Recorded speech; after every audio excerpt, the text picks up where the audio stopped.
তো মানুষ তুমি হিংসা করো কেন? বলে যে আমার ভিতরে হিংসা আছে। মানুষ তুমি লোভ করো কেন? তাই তো দুর্নীতি করো। লোভ করো কেন? বলে যে লোভটা আমার ভিতরে আছে। আমিত্ব করো কেন? আমার ভিতরে আছে। হিংসা করো কেন? আমার ভিতরে আছে। অহংকার করো কেন? আমার ভিতরে আছে। তা আমার ভিতরে আছে কোথায়? পায়ে,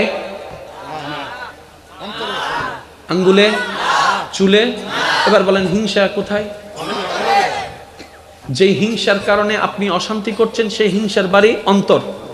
অহংকারের বাড়ি, লোভের বাড়ি, আমিত্বর বাড়ি, বিদ্বেষের বাড়ি, সমস্ত কিছুর খারাপের বাড়ি অন্তর। এবার কোন রকম যদি অন্তরটা পরিষ্কার করে ফেলতে পারেন, এটা নিয়ন্ত্রণ হয়ে যাবে, এটা নিয়ন্ত্রণ হয়ে যাবে, এটা নিয়ন্ত্রণ হয়ে যাবে।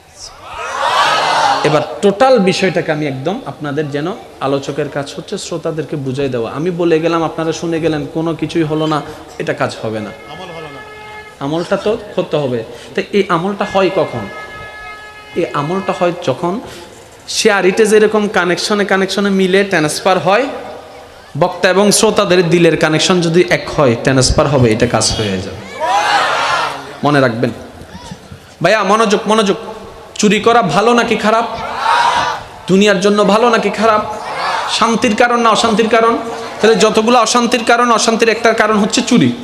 এবার চুরিটা কখন হয় দেখেন, 9টা 20 মিনিটে মোকারম বাড়ির মোবাইল চুরি হয়েছে। কয়টা 20 মিনিট? জোরে বলেন। তাহলে চুরি যেহেতু হয়েছে, কেউ না কেউ নিয়েছে। কেউই বা হন হাত দিব তো গরু ন সল ন। আচ্ছা বলেন তো, 9টা 20-এ যে মোবাইলটা চুরি হয়েছে, এটা কি 9টা 20-এ চুরি হয়েছে নাকি আগে থেকে কিছু শুরু হয়েছে? এবার টোটাল বিষয়কে আমি আপনাদের সামনে প্রেজেন্ট করার চেষ্টা করি, আপনারা শুধু মিলাবেন। সময়ের ঘড়ির কাঁটায় যখন 8টা, আমার ভাই স্টেজে আসছে, 8টা 15 মিনিট প্রথম তার নজরটা মোবাইলে পড়ছে। 8টা 15 নজর পড়ার পর এই নজরের সিগন্যালটা এখানে গেছে।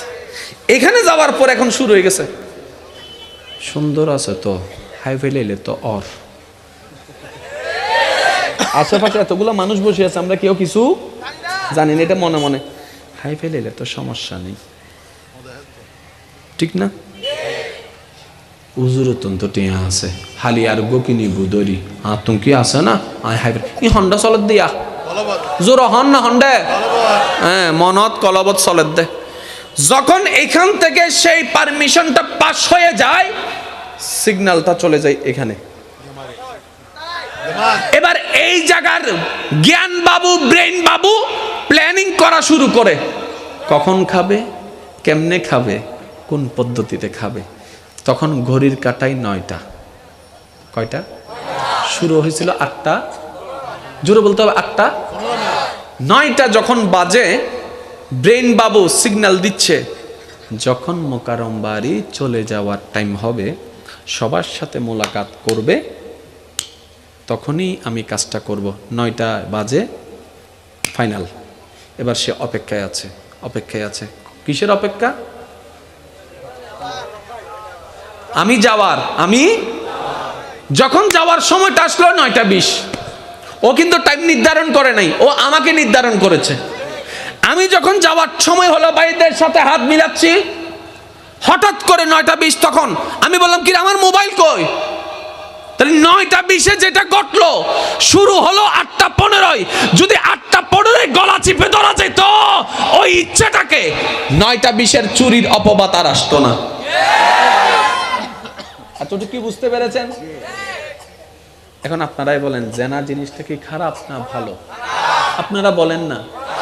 বিয়ের আগে পর পুরুষ পর নারীর সাথে সম্পর্ক রাখা কি খারাপ না ভালো? তাহলে এই খারাপ জিনিসটাকে কেন হচ্ছে? শুরু কখন? ওই যে কলেজে একদিন দেখেছিল, বিয়ের গায়ে হলুদ অনুষ্ঠানে একদিন দেখেছিল, একটু বুঝেন না, বুঝেন না। কোন একটা বান্ধবীর সাথে, বন্ধুর সাথে বেড়াইতে গিয়ে মার্কেটে দেখেছিল, প্রথমে চোখ গিয়েছে, তারপরে অন্তরের মধ্যে ফুল ফুটেছে, এবার সেই ফুলটাকে বাস্তবায়ন করার জন্য ব্রেইনে প্ল্যানিং করেছে, এরে ধরে তারে ধরে, ওইখানে দাঁড়ায় রিক্সার পিছনে দাঁড়ায়, এখানে দাঁড়ায় ওখানে দাঁড়ায়, এমনে করে তেমনে করে তেমনে করে তেমনে করে তেমনে করে তেমনে করে তেমনে করে করে করে করে করে এবার বলেন ব্রেন আগে চলেছে নাকি হাত আগে চলেছে? জোরে বলেন না। তাহলে হাত কন্ট্রোল, যদি ব্রেনটাকে কন্ট্রোল করেন, যদি ব্রেন কন্ট্রোল মনটাকে কন্ট্রোল করেন, মন কন্ট্রোল যদি চোখটাকে কন্ট্রোল করেন, তাই তো আল্লাহ কোরআনুল কারীমে পর্দার যে বিধানের আয়াতটুকু বলেছে, শ্রদ্ধার সাথে বলছি, মাইকের আওয়াজ যতটুকু যাচ্ছে, যেহেতু বলনেওয়ালা আল্লাহ, নিশ্চয়ই অনেক হিকমত আছে। আপনি শুধু আয়াতটাকে একটু পড়ে দেখুন, আল্লাহ সেই যে আয়াতে নারীদের পর্দার কথা বলেছেন, নারীদের কথা বলেছেন পরে, পুরুষের নজরের পর্দার কথা বলেছেন আগে। ইয়া রব্বে করিম, নারীর পর্দার কথা বলে পরে বললা, পুরুষের চোখের কথা তুমি আগে বললা কেন? রব্বে করিম বলে, পুরুষ যদি নিজের চোখকে কন্ট্রোল করতে পারে, আমি রবের ভয় দিয়ে এই পৃথিবীতে দর্শন নামের কোনো শব্দ আর থাকবে না, জেনা নামের শব্দই উঠে যাবে। এবার আপনারা বলেন, বেশিরভাগ ক্ষেত্রে অন্যায় কাজ যেগুলো আমরা নোংরা কাজ বলি আর কি, মেয়েরা বেশি আগায় নাকি ছেলেরা আগায়? না আপনারা বলেন, আমি শুনতে চাই। কে পিছনে পিছনে কে দৌড়ায়? আরো জোরে। রোদে শুকায় বৃষ্টিতে ভিজে কে? কলেজে দৌড়ায় কে? রিক্সার পিছনে কে? মোবাইল নাম্বার কালেকশন করার পরিশ্রম করে কে? ও ছেলে করো কেন? কই এখানে লাগছে তো, এখানে লাগছে তো, এখানে লাগলা কেমনে? কই দেখলাম যে, তো দেখাটাকে যদি কন্ট্রোল করে ফেলা যেত। তাহলে আল্লাহ পাক কিন্তু কোরআনে সেই আয়াতটাকে এভাবেই বিশ্লেষণ করেছেন। আমরা আসলে কোরআন পড়ি ঠিকই, কোরআনটাকে বোঝার চেষ্টা করি না। এবার আপনারাই বলেন, আমাদেরকে বানালেন কে? তো উনি তো ভালো জানে কোন স্ক্রু টাইপ দিলে কি হবে, উনি তো সিস্টেমটা ভালো জানে, কিভাবে সেটিং করলে বান্দাগুলা ভালো থাকবে। ওই সেটিংটাই আল্লাহ জানাই দিয়েছেন কোরআন এবং হাদিসের মাধ্যমে। বলেন না সুবহানাল্লাহ। এখন যদি টোটাল বিষয়কে এক জায়গায় করেন, একটা কথাই বললে আপনারা বুঝতে পারবেন, একটা হচ্ছে ধর্ম, একটা হচ্ছে মানুষ। একটা হচ্ছে ধর্ম, একটা হচ্ছে, আর একটু জোরে বলেন, একটা হচ্ছে ধর্ম, একটা হচ্ছে মানুষ। ধর্মের মানুষের দরকার নাকি মানুষের ধর্মের দরকার? ধর্মের মানুষের কোনো দরকার, কারণ ধর্ম তখনও ছিল যখন কালিমা পড়নেওয়ালা একজন ছিল, ইসলাম তখনও ছিল যখন আজান প্রকাশ্যে দেওয়া যেত না, ইসলাম তখনও ছিল। তাহলে ইসলামের আমাদের দরকার নাই, কিন্তু আমরা মানুষ হওয়ার জন্য একটা গাইডলাইনের দরকার, আর ওই গাইডলাইনের নামে হচ্ছে ইসলাম। কিভাবে করব, কিভাবে করব না, কিভাবে চলবো, কিভাবে চলবো না, এই যে গাইডলাইন, ইটস কল ধর্ম, ইটস কল রিলিজিয়ান, এটার নামই ইসলাম। এবার বলেন, আমি শুধু একটা প্রশ্ন করব, আপনারা একটু আমাকে বুঝে শুনে উত্তর দিবেন। বিরক্ত হচ্ছেন ভাইয়েরা? এদুন মানুষ কিল্লে ইস্তালে গুন্দে ফলর হাসে, আয় তো নবুজির হদ্দি আয় জনের পরে তারপরে আইবেন দে, এখন আর 900 নো ভাই এনে বাজে বোম মারামারি চলিব দেখকানা বাদ হষ্ট নহন। এবার আমি একটা প্রশ্ন করছি, নিজের মনটাকে একটু নরম করে উত্তরটা দিবেন। আল্লাহর প্রিয় বান্দা হওয়ার ইচ্ছা আছে না নাই? একটু দিল থেকে বলবেন প্লিজ, একটু দিল। আপনার রবের প্রিয় বান্দা হওয়ার ইচ্ছা আছে না নাই? যিনি আপনাকে আমাকে খাওয়ায়, হাজার অপরাধ জেনেও গোপন করে রাখে, ওই রবের প্রিয় হওয়ার ইচ্ছা আছে না নাই? তাহলে কিছু কাজ করতে হবে। যদি রবের প্রিয় বান্দা হবার ইচ্ছা থাকে, তাহলে কিছু কাজ করতে, আবার কিছু কাজ বাদ দিতে। কাউকে জিজ্ঞেস করতে হবে না ভাইয়া, আপনি নিজেকে প্রশ্ন করেন কি করতে হবে, কি বাদ দিতে হবে। এগুলো আমি বলবো না, আপনারাই বলবেন। সুদ, ঘুষ, মা বাবার সাথে বেয়াদবি, পরনারীর দিকে তাকানো, ইফটিজিং, ফ্লাডিং, তাহলে বন্ধ কি করতে হবে সেটাও জানা আছে। নামাজ, রোজা, মা বাবার সেবা, এটাও আমাদের জানা আছে। তাহলে করতে হবে কি সেটাও জানা, বাদ দিতে হবে কি সেটাও জানা। পারি না কেন প্রশ্ন যদি করা হয়, সবাই বলবে শয়তান মাসুদ, শয়তানে করতে নওয়াজ। এটাই তো আমাদের দাবি, এটাই তো আমাদের কথা, যে শয়তান আমাদেরকে করতে দেয় নাই। শুনলে অবাক হবেন, এখানে শয়তানের কোনো দোষ নেই। এখন তোলে কি আর দোষ না এবেলাইও একজন আরেকজনের মাড়ি নাক ফুটে ফেলি পুলিশে হারে দর্জি মানুষরে নাকি শয়তানরে? মানুষই বা হব দে স্যার আর কোনো দোষ क्या দিন শয়তানে গোসা লাগাই দিয়ে দে, শয়তানে কি লাগাই দিয়ে দে তো পুলিশে হব দে ইতার দাঁতম মিদ্যে তোর আতর সাপ শয়তানের আতর হনো সাপ তিতা হদ্দা স্যার আইন অগরির ভিতরে তোর শয়তানে গুতে দিতে তাহলে মারি দিয়ে দে সারা হদ্দা গোসা হনে দিয়ে না তো ন লাগে মাইজি হনে হ আই আথার আর ওলহার আর গুসা মাইজি হনে আয় শক্তি দিয়ে হনে আয় দা শয়তানের হাত দিয়া কেন এই কনসেপ্ট গুলো যদি বুঝতে পারি আমাদের সবকিছু ইজি হয়ে যাবে। তো মনে রাখবেন, শয়তান বান্দা আল্লাহ, আল্লাহ বান্দা শয়তান। আরেকটু ইজি করে বলি, স্রষ্টা মানুষ শয়তান। শয়তানের টার্গেট হচ্ছে মানুষকে তার দিকে নেওয়া, কিন্তু বান্দার চেষ্টা থাকতে হবে শয়তানের সাথে সম্পর্ক ছিন্ন করে রবের দিকে যাওয়া। তাহলে এখানে কিসের যুদ্ধ? টানাটানির যুদ্ধ। এখানে যুদ্ধটা কিসের? টানাটানির। কিসের? টানাটানির। এই টানাটানি কেন বলে যে সেটা প্রেমের যুদ্ধ। আল্লাহর বাস্তে একটু বোঝার চেষ্টা করেন। শয়তান আপনাকে ডাকতেছে, তো এমনি ডাকলে কি আসে? কিছু তো একটু কিছু একটা দিচ্ছে, কি জানেন? তোর থেকে টাকা কম, 2 নম্বরই কর না, কোটিপতি হয়ে যাবি তো।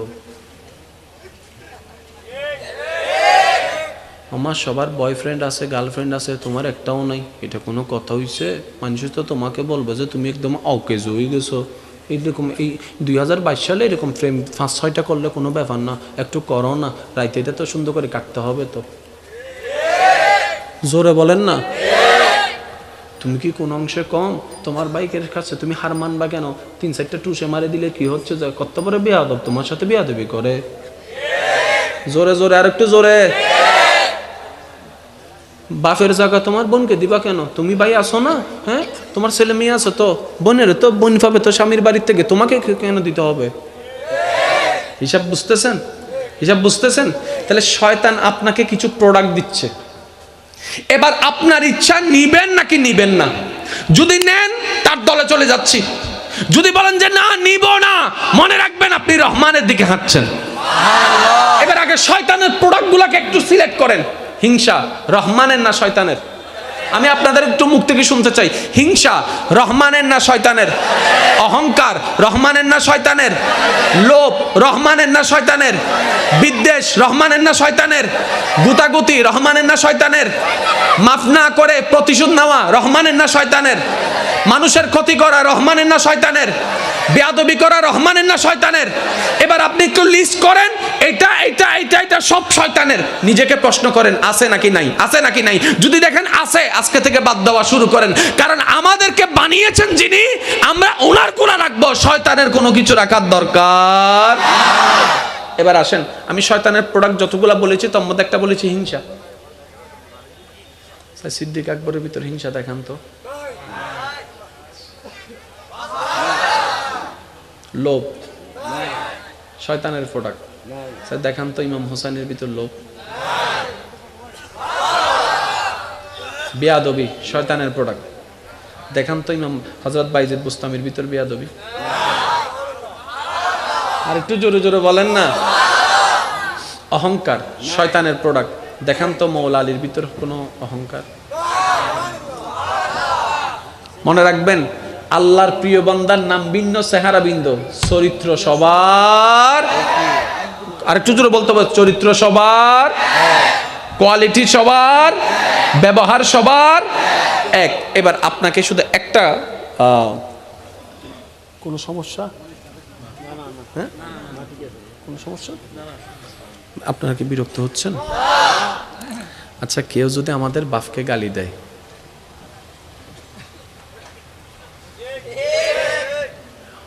হিন্দি চিল্লে লাভ কি? সাহস তাইলে গাছতলায় আসো না।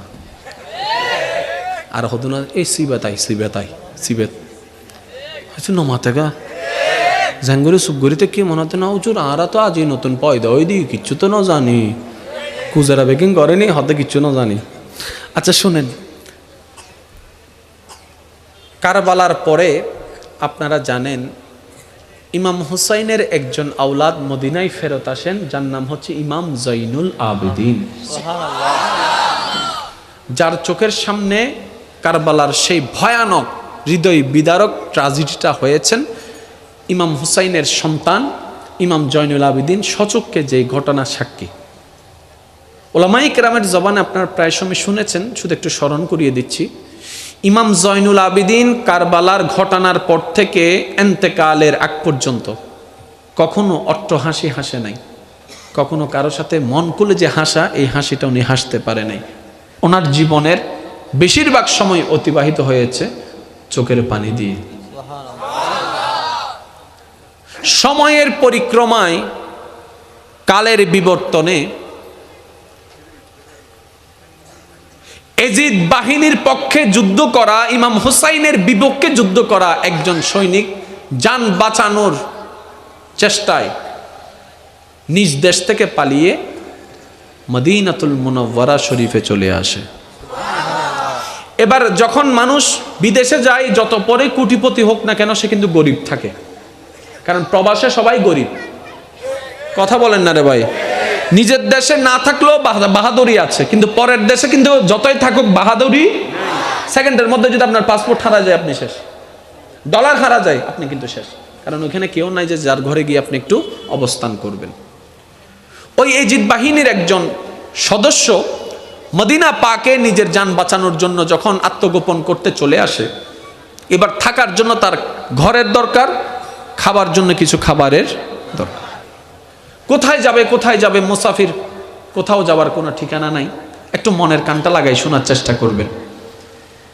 জীবনের অনেক প্রশ্নের উত্তর এখান থেকে আমরা পেয়ে যেতে পারি, জীবনটাকে রবের সন্তুষ্টির জন্য আগানোর জন্য একটা উৎসাহ পেয়ে যেতে পারি। একটু জোরে বলেন সুবহানাল্লাহ। দেখি যার যত শক্তি আছে ইমানদার ভাইরা ঈমানি আওয়াজে বলেন সুবহানাল্লাহ। আরেকটু ঈমানি আওয়াজে বলেন সুবহানাল্লাহ। এবার সে যখন মদিনা পাকে, মদিনা শরীফে প্রবেশ করলো, এদিক সেদিক ঘুরতে লাগলো। একজন মানুষ ওনাকে মুসাফির অবস্থায় দেখে জিজ্ঞেস করলেন, ভাই আপনি মনে হয় ভিন দেশ থেকে এসেছেন? বলে যে হ্যাঁ। তো এখানে কি বিষয়? বলে যে আমি কিছুদিন এখানে থাকবো, কিন্তু থাকার জন্য কোনো ঘর, কিন্তু কোনো একটা কিছু যে দিব এরকম টাকাও আমার কাছে কোনো সামর্থ্য নাই, কিন্তু মেহমানদারি দরকার, থাকার জন্য ঘর দরকার, খাবারের জন্য খাবার দরকার। তখন ওই মদিনাবাসী বললেন, চলেন আমার সাথে, আপনাকে থাকার ব্যবস্থা করে দিচ্ছি। এবার উনি একটু আশ্বস্ত হলেন যে না, থাকার জন্য একটা ঘরের ব্যবস্থা হয়েছে। আল্লাহর কি কুদরত দেখেন, ওই ঘরটা ছিল সেই ঘর, যে ঘর হচ্ছে ইমাম হুসাইনের সন্তানের ঘর। এটা উনি জানতো না। যেতে যেতে জিজ্ঞেস করলেন, ভাইয়া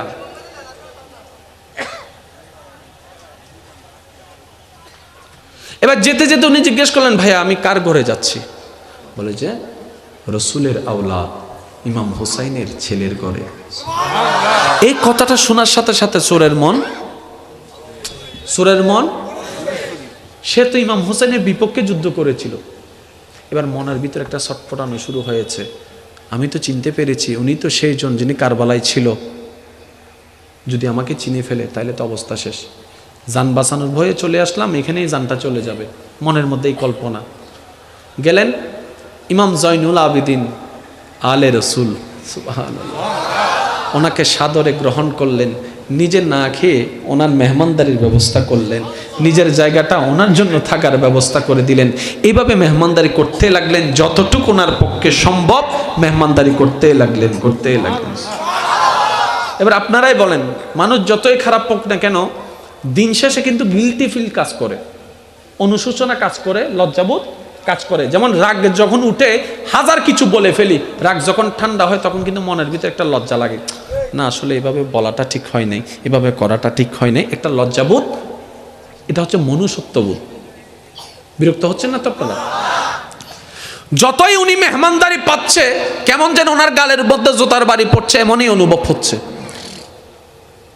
কার সন্তান আমাকে এমন মেহমানদারি করছে, চিনে না জানে না, যার বাবাকে আমি হত্যা করেছি। ভিতরে একটা লজ্জাবোধ কাজ করছে। 3 দিন থাকার পরে উনি ওই ঘর থেকে বিদায় নিতে যখন নিচ্ছেন, তখন ইমাম হুসাইনের আওলাদ ইমাম জয়নুল আবেদিন ওনার পথ খরচের জন্য সামর্থ্য মতো ওনাকে কিছু টাকা দান করেন। একদিকে থাকার ব্যবস্থা করে দিল, নিজে না খেয়ে খাওয়ার ব্যবস্থা করে দিল, আবার আসার সময় কিছু পথ খরচের টাকাও ব্যবস্থা করে দিল। এবার প্রত্যেকটা ভালো কাজ ওনার জন্য, ওই ব্যক্তিটার জন্য একটা মেন্টালি ভাবে টর্চার হওয়া শুরু করছে লজ্জাবোধের কারণে। উনি এবার বিদায় নিয়ে চলে যাওয়ার সময় হঠাৎ করে মনুষ্যত্ববোধ জেগে উঠলো। উনি আবার রিটার্ন আসলে ইমাম জয়নুল আবেদিনের ঘরে আসার পরে দরজা নক করলেন। উনি দরজা খুললেন। খোলার পরে ওই ব্যক্তিটা বলে, ভাই আপনি মনে হয় আমাকে চিনতে পারেন নাই, তাই আমাকে এমন মেহমানদারি করেছেন। আপনি মনে হয় আমার পরিচয় জানলে এত মেহমানদারি করতেন না। ইমাম জয়নুল আবেদিন তার কথা শুনে চোখের পানি ছেড়ে ছেড়ে দিয়ে বলে, আমি আপনাকে প্রথম দেখায় চিনতে পেরেছি। আপনি তো সেই ব্যক্তি যে আমার বাবা ইমাম হুসাইনের পিঠের পিছনে প্রথম আঘাত করেছিলেন। আমি আপনাকে দেখেই চিনতে পেরেছি। আপনি আমাকে চিনতে পেরার পরও এত মেহমানদারি আপনি করেছেন? হ্যাঁ। ঘরের মধ্যে রেখেছেন? হ্যাঁ। আমরা হলে তো সেটা করতাম না, আপনি করলেন কেন? ইমাম জয়নুল আবেদিন কি উত্তরটা দিয়েছেন দেখেন। ওই দিন যেটা তোমরা করেছিলা সেটা তোমাদের মেহমানদারি, আজকে যেটা আমি করেছি সেটা নবী বংশের মেহমানদারি। আপনি আমি না সেই নবীর উম্মত? ওনারা বিশ্ব জয় করে দিয়েছেন হামলা দিয়ে নয়, মহাব্বত দিয়ে। মনে রাখবেন আজকে আমার কথা, যে 2-1 জন আমাকে ভালোবাসে, আমি তাদের কাছে একটা শ্রদ্ধার সাথে একটা কথা শেয়ার করতে চাই। আমাকে যদি ভালোবেসে থাকেন, প্রতিশোধ নেওয়ার শান্তিটা সাময়িক, ক্ষমা করে দেওয়ার শান্তিটা অনন্তকাল। আপনি যখন প্রতিশোধ নেবেন 2 মিনিট, 5 মিনিট, 10 মিনিট আপনার একটা স্যাটিসফ্যাকশন কাজ করবে। 1 সপ্তাহ পর সেটা আপনার আর মনে থাকবে না, ওই রকম ফিলটা কাজ করবে না। যদি আপনার সামর্থ্য থাকা সত্ত্বেও আপনি তাকে মাফ করে দিতে পারেন, আজীবন আপনার অন্তরে যখনই কথাটা স্মরণ পড়বে, আপনার অন্তর প্রশান্তির ছোঁয়ায় ভরপুর হয়ে যাবে।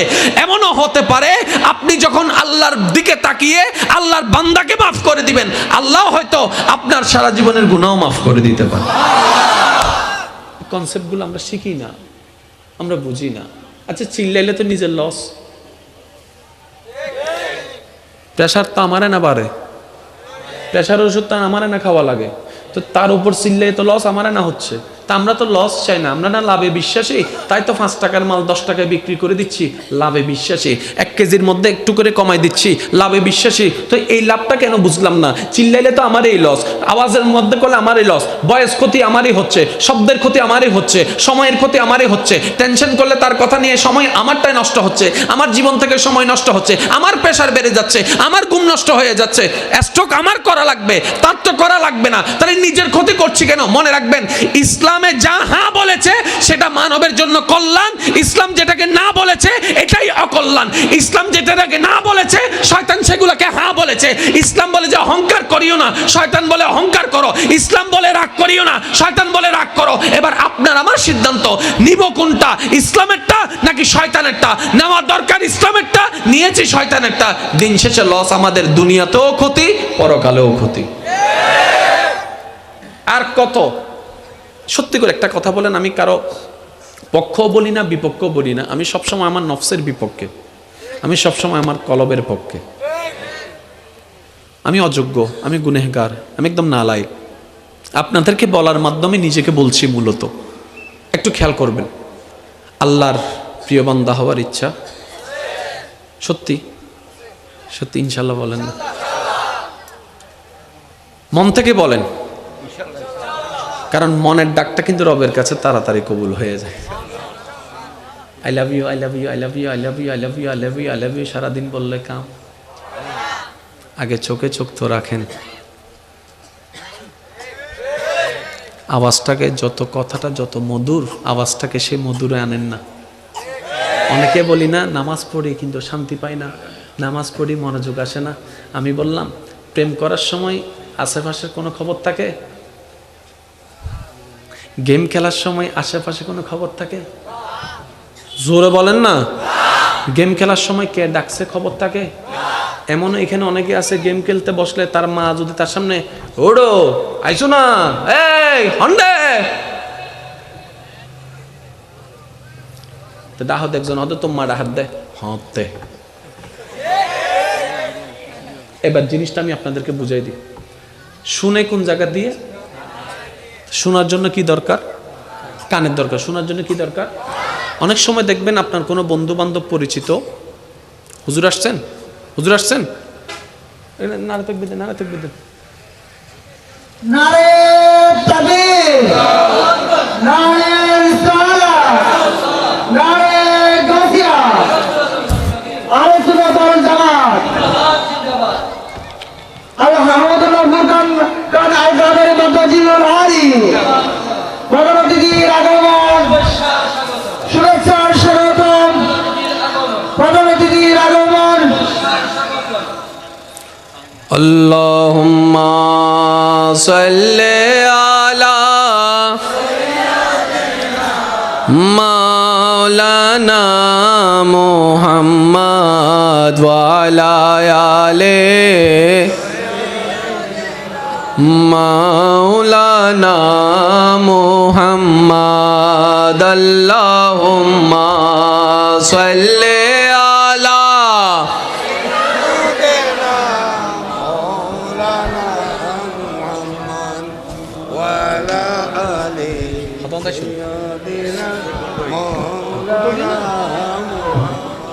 নাই আওয়াজিবে নয়, সিডেঙ্গে আওয়াজ। একবার দরুদ শরীফ পড়ুন চাই সিডেঙ্গে আওয়াজে। আল্লাহুম্মা সাল্লি আলা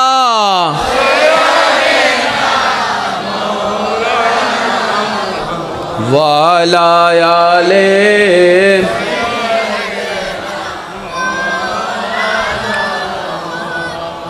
জন্ম আমার নবীর যুগে হলে কেমন হতো,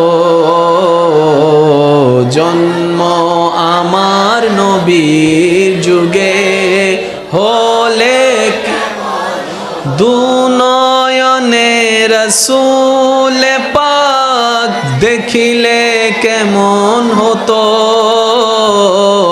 দুনয়নে রাসূল পাক দেখিলে কেমন হতো, জন্ম আমার নবীর যুগে হলে আসতো বেশে হযরতে বিলালের মধুর আযান, যেই আযানে ছিল এমন প্রেম মুগ্ধ রহমান, দয়াল নবীর পিছে নামাজ পড়লে কেমন হতো, দুনয়নে রাসূল পাক দেখিলে কেমন হতো, জন্ম আমার নবীর যুগে হলে। উচ্চ আওয়াজ একবার বলেন মারহাবা। আজকের মাহফিলের সম্মানিত মেহমানে আলা আমার প্রাণপ্রিয় ভাইজান তাশরিফ এনেছেন, স্বাগতম জানিয়ে একবার বলেন মারহাবা। আর একটু জোরে বলেন মারহাবা। আল্লাহ পাক ওনার হাজিরিকে কবুল করুক, আমাদের হেদায়েতের জন্য ওনার জবান থেকে আল্লাহ পাক হেদায়েতের বাণী আমাদের অন্তর পর্যন্ত পৌঁছার তৌফিক দান। প্রিয় ভাই উপস্থিতি, আমি বিদায় নিচ্ছি আপনাদের কাছ থেকে, কথাটা একটু শেষ করে নিচ্ছি যেহেতু ভাইজান উপস্থিত হয়েছেন। আল্লাহর প্রিয় বান্দার যদি হওয়ার ইচ্ছা থাকে, এতদিন যা করার করছি, যেমন করছি যেভাবেই করছি, এখন অন্তত জীবন একটু ব্রেক লাগা দরকার। জীবনের গাড়িতে একটু ব্রেক চিপে ধরার দরকার, একটু ব্রেক করে পিছনে তাকানো দরকার। আচ্ছা, কাউকে কিছু বলবো না, শুধু একটা কথা বলবো। রাত্রে যখন আজকে ঘুমাতে যাবেন, আমরা যখন ঘুমাতে যাব, সব কাজ শেষ করার পরে যখন শুবেন, শোয়ার পরে একটু চোখ বন্ধ করে নিজের অতীতের লাইফটাকে একটু খেয়াল করবেন, ক্যালকুলেশন করবেন নিজেরটা নিজে। কাউকে কিছু বলতে হবে না, পাশে যেই থাকুক না কেন কাউকে কিছু বলতে দিতে হবে না, নিজেরটা নিজেই দেখবো। আমরা এইভাবে চিন্তা করলে পুরা জীবনটাই অতিবাহিত হয়েছে, অনেক কিছুই ঘটেছে, কিন্তু টোটাল হিসাব করলে দেখবেন যে জিরো। করে দেখবেন, টোটাল হিসাব করে দেখলে, জোরে বলেন টোটাল কি হিসাব করে দেখলে, তাহলে আমাদের জীবন যদি আমাদের বিবেকের জ্ঞানে জিরো হয়ে যায়, আল্লাহর বিচারে তো আরো বড় খারাপ অবস্থা হয়ে যায়। কোন বান্দা যেন জাহান্নামে না যায়, সেজন্য নবী রাহমাতুল লিল আলামিনের চরিত্র মোবারককে আল্লাহ প্রদান করেছেন। ওই নবীর জীবন চরিত্রে দেখবেন রাগ, হিংসা, অহংকার, লোভ, এগুলোকে মেরে ফেলতে হবে। এখন প্রবলেমটা কোথায় জানেন? মারবো কেমনে? প্রবলেম এই জায়গায় যে মারবো কেমনে। করোনা তুমি বাঁচি বেললে তো 10 কান হারানোর ভিতরে 1 কান পাই। হিংসা তুমি কেন বাচ্চু এজন্য মাথার তো শীত তুমি বাঁচি বেললাই হিংসা তুমি বাচ্চুম কেন মাইলে ফিরে 1 কান জায়গা এন জায়গা ঢুকি দা আত ঢুকেন বাড়ির ডাক্তারও যাই হইতে ডাক্তার আর মনোমিটিং যে বলি কি আর এখানে পরিষ্কার করি তো না ডাক্তার হদ তথ্য হন ঠিকানা তাইলে আরে হ এই জন্য মাথা না ঠিক না বে ঠিক। তাহলে পৃথিবীর সমস্ত রোগের জন্য ডাক্তার আছে, এক এক দেশের এক এক ডাক্তার, কিন্তু এমন একটা জায়গা আছে যেটা রোগাক্রান্ত হয়ে গেলে কোন ডাক্তারের কাছে গেলে চিকিৎসা হবে না। আর ওই জায়গাটার জন্য যদি চিকিৎসা করাতে চান তাহলে একটা জায়গায় যেতে হবে, সেটা হচ্ছে নবী রাহমাতুল লিল আলামিনের দরবার। এবার একদম বুঝে শুনে বলি, অনেক হিংসাওয়ালা নবীর কাছে এসেছেন, নবী চিকিৎসা করে দিয়েছেন আল্লাহর হুকুমে, অন্তর হিংসা মুক্ত, অন্তর লোভ মুক্ত, অন্তর অহংকার মুক্ত, অন্তর বিদ্বেষ মুক্ত। এবার যখন সবকিছু নোংরা জিনিস বের হয়েছে, ওনার জবান কন্ট্রোল, ওনার হাত কন্ট্রোল। এই মানুষ কারোর জন্য অভিশাপ হয় নাই, বরং এমন একটা জীবন পেয়েছে আজকে 2022 সালের মানুষে এসে সিদ্দিক আকবরের জীবনীর নাম শুনে সুবহানাল্লাহ বলতে পারত। সত্যি করে একটা কথা বলেন, বাবার নাম জানা আছে না? আছে যে আসা হ না, বাবার নাম জানা আছে না? দাদার নাম, দাদার বাবার নাম হদ্দ হুজুর আয় জানি, আহদি ভাইয়া তুই কেন জানো এনো বুঝছি আর এস চাইনি দে আচ্ছা ইভেন আর দাদার বাপ তোমার মাতন না, দাদার বাবু দাঁড়া দূরত্ব বছর 100 বছর, বেশি তো বেশি, ঠিক না? 100 বছর যে আগে নিজের রক্তর মানুষ নাম জানা সাইবের খবর হন্ডে কি জানি, ঠিক না ভাই ঠিক? ওয়া নবীর গো সাহাবা আছিল বলে জিবে বলে নবীর মক্কা তো মদিনা হিজরত গো জীবের নাম মান কি দে ওনার আত্মীয় না কি বে বংশধর না, তুই 100 বছর আগের ইবের নাম মানে অজানো রক্তর ইবের নাম কে জানো ওদের হামিলে গজ্জি দেন আমিন মন্ত্র অন্য পরিব না এনেকেন হাম করিন না চলন না, অন্তত আরা জনার পরে 200 বছর পরে যাইয়া যেন মানুষ হয় এই জাগাত ওগো মানুষ আসিল ওয়া বহুত আল্লাহওয়ালা তো হামগি তো কিন্তু এক দিন হয় না নবু এতাল্লাই ওয়া কুনু মাআস সাদিকিন, আল্লাহ হইদে ওগো নেককার বন্ধু তোয়াইলো ইবেল্লা তাকতে তাকতে তাকতে দেবে তো গসা লাগতে তুইও নেককার গি ডন করে হন না সুবহানাল্লাহ। একটা জিনিস আমার আবদার থাকবে সকলের কাছে, আজকে থেকে একটা কাজ করবেন, আগামী 3 সপ্তাহ নিজের উপর নিজে পর্যবেক্ষণ চালাবেন, ক্যালেন্ডার নেবেন বা মোবাইল নেবেন, যা নেবেন, এই আগামী 3 সপ্তাহ নিজের জবানকে কন্ট্রোল করার চেষ্টা করেন। অপ্রয়োজনীয় কোনো কথাই বলার দরকার নেই, প্রয়োজন যতটুক বাস অতটুক বলবো, এর বাইরে কয় সপ্তাহ? 3 সপ্তাহ কি বেশি কঠিন হবে ভাইয়া?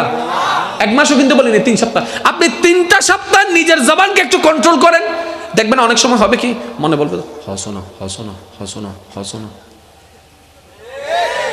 আসলে কি ওনার মনে হদ্দেন হইতে হওয়ার দে তিতের হাতা দেখতাম কা ইতা আর হাওয়াই না তেলিতের হাতা ধরার দরকার দেহ বুধ হসনো হসনো মানে হইবেন দেই সব হইবেলে জিব্বা দরকার আই জিব্বে বেড়ে দাঁতল্ল আয় হরাই দর্জি চাই তুই ফাইলে হওয়াবো নামাতত্ব মনে হদ দে সারিকা দর 3 গান 4 গান উনাই দে শোনা তুই হবো 3 সপ্তাহ গরিস দেবে দে তোমার মনে নেন শান্তিও বুধো ভাই তুই হবে তো মাল্লে ফিরের সহ্য করো না, তোর বড় শান্তি তো সহ্য উনো না আরেক কানে জোর হন না সুবহানাল্লাহ। এই যে অমানুষ থেকে মানুষ হওয়ার জন্য যে সাজেশনটা দরকার, এই সাজেশনের নামেই হচ্ছে ইসলাম। আর সেই ইসলামের রাহবার হচ্ছেন নবী রাহমাতুল লিল আলামিন। সুবহানাল্লাহ। আল্লাহ আমাদের সবাইকে বুঝার তৌফিক দান করুন। তাই সবাই মিলে একটা নাতে রাসূল পড়ি ইনশাআল্লাহ, এরপরে বিদায় নিব। নূর वाला नूर लेकर आया है सारे आलम में, ये देखो कैसा नूर छाया है। अस्सलातु वस्सलामु अलैका या रसूल अल्लाह, अस्सलातु वस्सलामु अलैका या। সবাই মিলে কি আওয়াজে? अस्सलातु वस्सलामु